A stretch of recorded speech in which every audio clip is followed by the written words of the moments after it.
Okay everybody, today we are going to be canning chicken.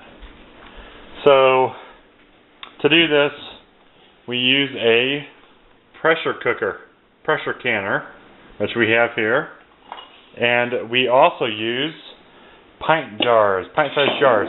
It's really important to take these lids off, because once these are used you cannot use them again. Do not use these lids again after they've been used. So you have to put brand new lids on, and you can buy them in little packets like this. So that's what we did here. Today my wife is with me and she is unscrewing all of the lids, and we are preparing it for chicken. Okay, the first thing you do is you take the chicken, you rinse it off, you cut off the fat, all the gross parts you don't want to eat, you don't want to can. And wow, look at that, that's huge. That's a big chicken breast. So she just kind of trims it up like she's doing.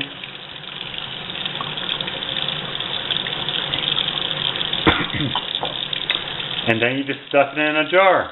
And it's that easy. Okay, for those of you who are interested in what kind of pressure canner we use, let me show you the box so you can see it. We use the Presto. I can't remember how much we got this for. I know it was a good deal. But the first time we canned chicken, we saved so much money that it paid for our pressure canner. Because what we did, the trick we use is, whenever chicken goes on a good sale at a local grocery store, we always go buy it up. So you buy up the sale, you buy all the chicken that you can.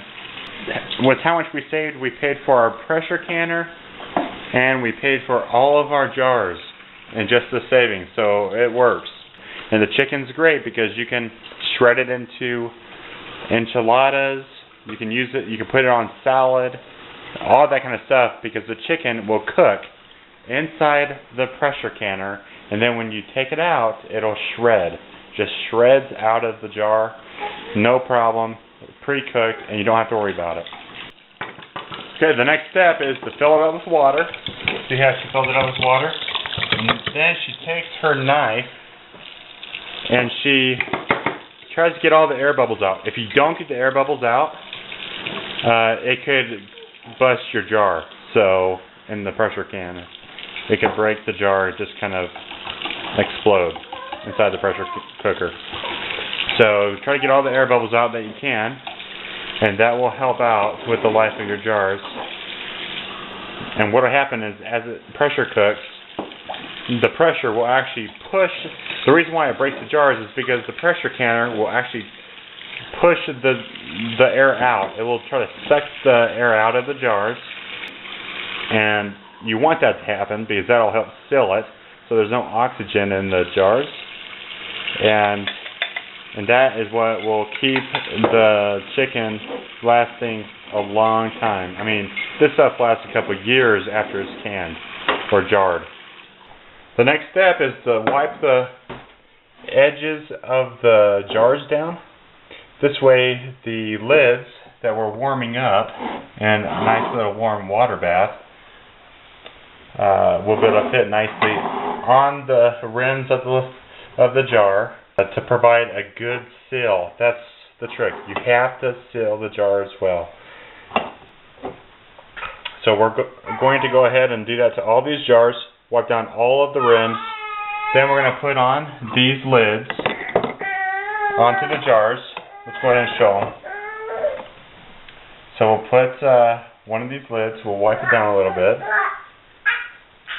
and then we'll put it on the jar, and then we'll put the little thing on it, whatever that's called.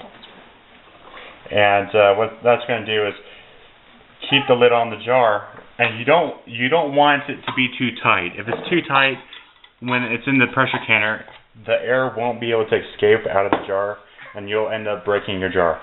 So you want to make sure that it's not screwed on too tight, but just right, just enough to keep the lid on during processing. We just added 3 quarts of water to our pressure canner. Now we're going to stack in all the jars, and we're going to start pressure canning this stuff. Alright, so what you do is you just stack them on top of each other just like that. We always wondered that ourselves, but that's what you do. You put down the first row and then you stack them up. So now what we do is we wait. So we turn on the heat, it's full heat. As soon as this starts to spout with steam, I'll put this on, then this will pop up and lock, and then I wait for this to hit 13 psi, and once it hits 13 psi, then what I'll do is I'll turn the fire down just a touch. So I want to keep it around 13 to 15, 16 psi. I keep it in that range, and then I start my timer of 75 minutes. So then I'll wait 75 minutes. You'll wait however long your book tells you. As you can see, the steam is starting to come up. So now it is time to put the cap on it. So you put the cap on, make sure you don't burn yourself. It can get hot. There, now the cap's on. Okay, so we're just going to wait for this thing to pop up. Once that pops up, then the gauge will start going, and once it hits 13 psi, down, we start our timer. It's at 14 psi. We've been running this thing for, almost half the time. We got 43 minutes left until it's done. And boy, is it going to be nice. Okay, the timer just went off. It's time to turn off the heat. So I'm going to turn off the heat here. And now the heat is off. And now we wait. You want to wait until the pressure comes down to 0, just about naturally, before you remove the pressure gauge. Alright, the pressure is down to 0. The nozzle is dropped. I've taken off the weight. And now we're going to open this up and remove the jars one by one. We just removed all the jars from the pot. They're already starting to pop. And these are looking great. But this is what your chicken looks like. And enjoy it. Remember to watch more videos at bringbackthefarm.blogspot.com.